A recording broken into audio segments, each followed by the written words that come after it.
Today's topic is genre fiction and the key to how it functions.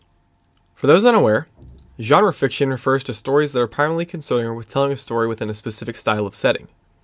For example, fantasy, science fiction, horror, and others.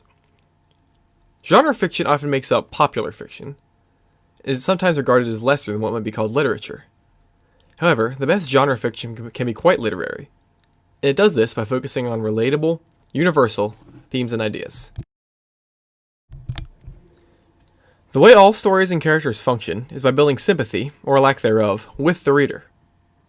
This is achieved by making the story relatable. So even fantastic genre fiction is focused on the normal things. Whether we're dealing with dragons, aliens, or ghosts, the core of the story is always human and relatable. Whether the action is driven by spaceships or sword fights, it carries with it human motivations and a strong emotional core.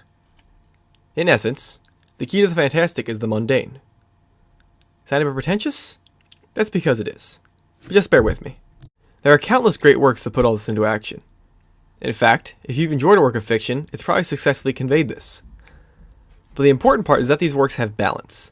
A perfect 50-50 between the humanity that we can relate to and the genre trappings that we enjoy to read about.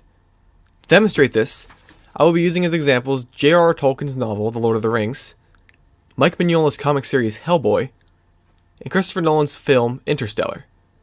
Each of these delivers this perfect balance of mundane and fantastic. Note, I will be discussing plot points for these works, so be careful. Tolkien's Lord of the Rings is one of the quintessential stories in fantasy literature. Regardless of readability, its presence is inescapable, and the world of Middle-earth has some of the most extensive history ever created in fiction.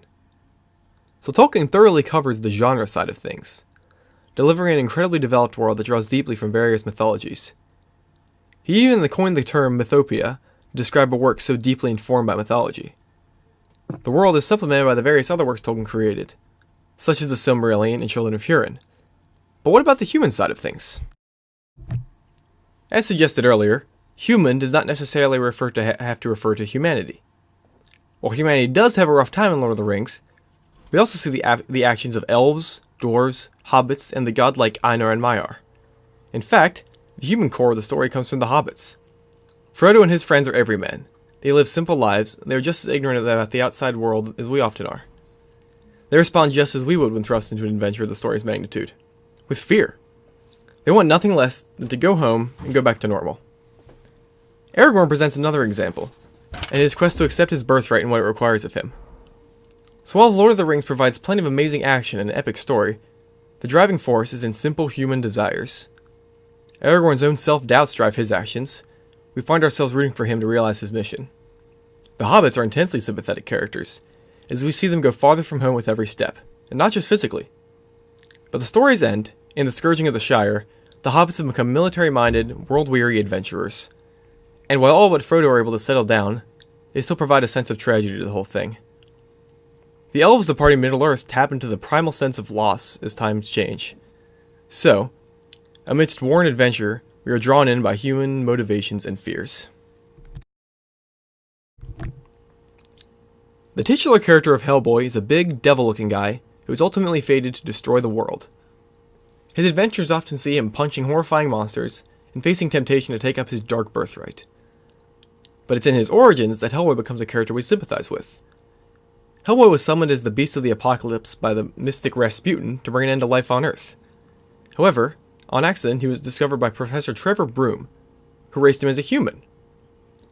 While Hellboy provides great adventure, the core to his story is in his personal struggle to get out of the shadow of his birth.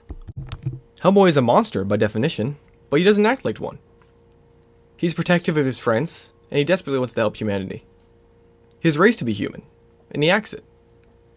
And Hellboy's adventures put him into situations that always bring this human side to the surface. We see Hellboy struggle with being an outsider. Still not human, but afraid to associate with the demons who are, ostensibly, his people. We see him terrified of what he might become if he isn't strong enough to resist temptation. Both of these are normal emotions that all people encounter, albeit with all the trappings of supernatural adventure. So every Hellboy adventure delivers just that, fantastic fun. But it also thrives on its relatable, universal foundation. Christopher Nolan's Interstellar is a film about nothing less than the ultimate fate of mankind. It's as epic as can be, comprising high-stakes first characters and mind-boggling cosmic vistas that provide the backdrop to their journey. From a wormhole to a planet with mountain-high waves, the crew of the Endurance explores a wide array of science fiction environments that provide plenty of entertainment. But the true driving force of the movie is in the emotional investment of the characters on their mission.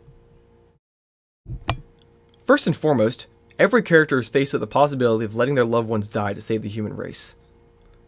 Whether it's Professor Brand allowing his daughter to go on the Endurance mission, or Cooper accepting the fact that he may never see his children grow up, every character is faced with a dilemma at some point, challenged to put their own desires aside no matter how much it might hurt.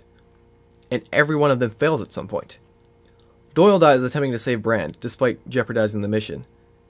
Man lies to NASA about his planet, the fear of dying alone on some distant planet more powerful than his ability to accept fate. All of this allows the audience to better feel the characters. The pain their mission causes them is visible, and they act as normal people would given their situation. Most important to the movie's plot is the relationship between Cooper and Murph. For the movie's climax, the Endurance mission takes a backseat in terms of plot to address the reunion across time and space between Cooper and his daughter. The relationship provides the real narrative drive to the story, with every decision Cooper makes directed to getting home and keeping his promise. The film's climax takes place in an incredibly fictitious arena. The Tesseract, an extra-dimensional place that allows Cooper to reach across decades and light years to touch his daughter once more. This is as science fiction as it gets, but the moment is driven by raw, human emotion, as is the entire film. So what's the point?